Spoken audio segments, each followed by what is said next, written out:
Со силните сирени и брзи чекори, луѓето во белите мантели го пробиваат патот низ улиците за да помогнат. Спасувањето на живот е нивната најголема награда во денот. Насмеаните лица се нивното уверение дека добро ја имаат завршено работата. Итната медицинска помош последниве години се бореше со недостаток на кадар, екипи и возила.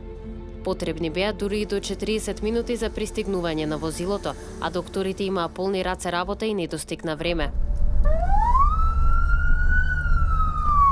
Имаме еден диспечерски центар, каде што се примаат на позивите од граѓаните што се јавуваат, нив ги обслужуваат двајца доктори и две медицински сестри.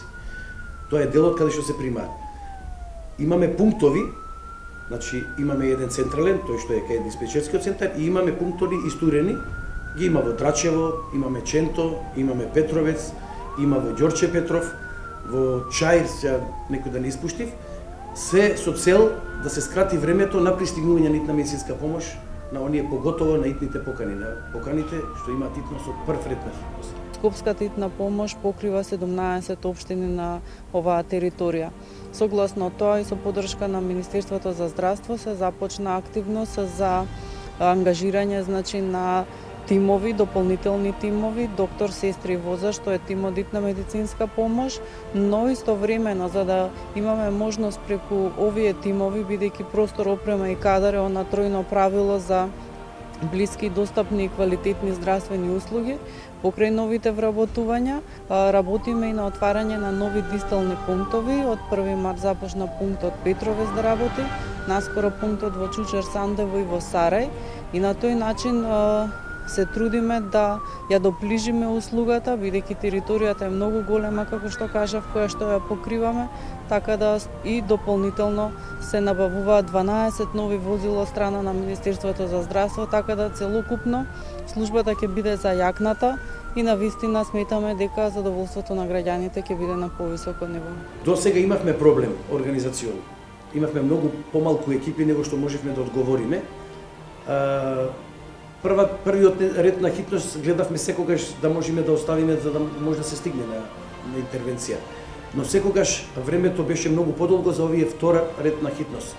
Би објаснил што значи прв ред на хитност и што значи втор ред на хитност. Сите оние каде што животот е загрозен во моментот се покани од прв ред на хитност, како што е една сообраќајка, како што се инфаркт и суспектно кога колегата на телефон ќе процени дека е од прв ред на хитност во зависност од анамнезата. Значи тој прави триаж.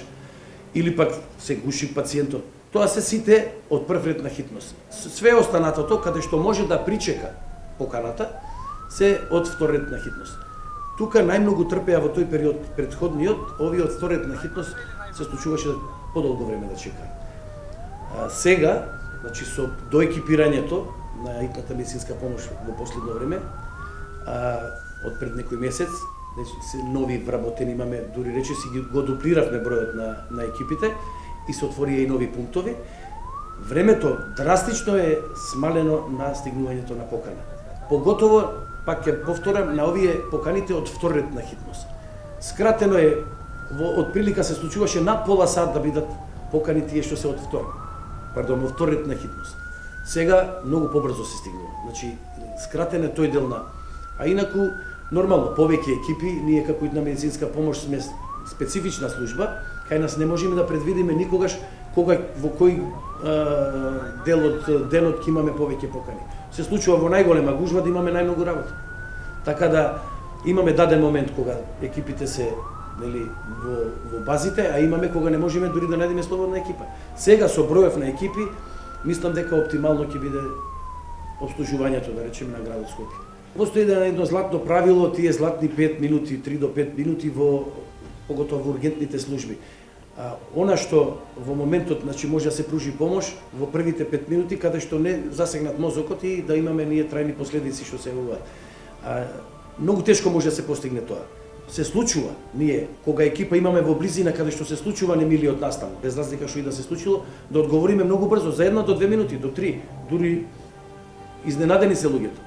И токму овие пунктови сега што се отворени се токму ради тоа, за одговорот да биде брз. Сега, јас од прилика сега не сум баш сигурен точно колку е времето, околу 8 минути негде во Англија и дури повеќе.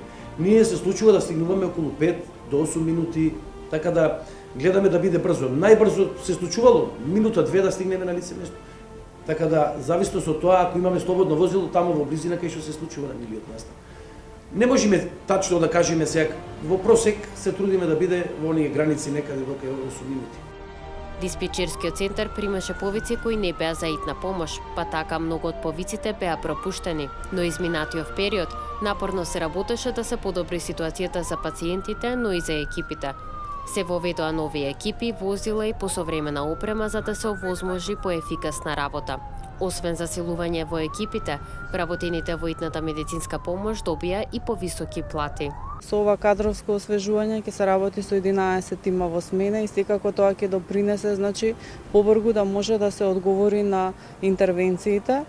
Интервенциите во службата се поделени на од прв степен животозагрозувачки, секогаш одговараме на тие, и они од втор степен кои што не се животозагрозувачки, меѓутоа сме имале ситуации кога можеби малку повеќе пациентот чекало до она што било потребно, така да на овој начин повеќе ќе се посветиме и тоа време да се скрати, како и воопшто, бидејќи за наредните 3 години таргет ни е во 2015 паднавме на 38 минути на просечно време на одговор од 42 во 2014, а за наредните 3 години ни е таргетот да паднеме на 20 до 25 минути, така да сите овие работи ќе допринесат за зајакнување на службата и уште подостапна услуга за граѓаните. Телефонската линија Ало докторе придонесе диспечерскиот центар да се ослободи за повиците од првостепената итност. Се зголеми бројот на возила, се отворија пунктови во подалечните општини за да се скрати времето до пристигнување на помош. Замислете сега во тој момент кога звонеше пред да се формира Ало докторе, кога звони телефонот, ви се јавува пациент за совет и почнувате да му давате совет. Во исто време звони другиот телефон. И сега вие нормално дека ќе подигнете таа слушалка и автоматски го губите времето со пациентот претходно што не му е загрозен животот, чисто се јавил каква терапија да земе или за совет, го губевме времето, доста долго и оптеретени бевме, искрено да кажеме. Сега голема разлика има. Ние ги пренасочуваме на Ало докторе, тамо добиваат совет, ако тие проценат па дека треба да го вратат повикот на итна медицинска помош, ги им кажуваат, јавете се на итна медицинска помош, така да бенефитот е голем.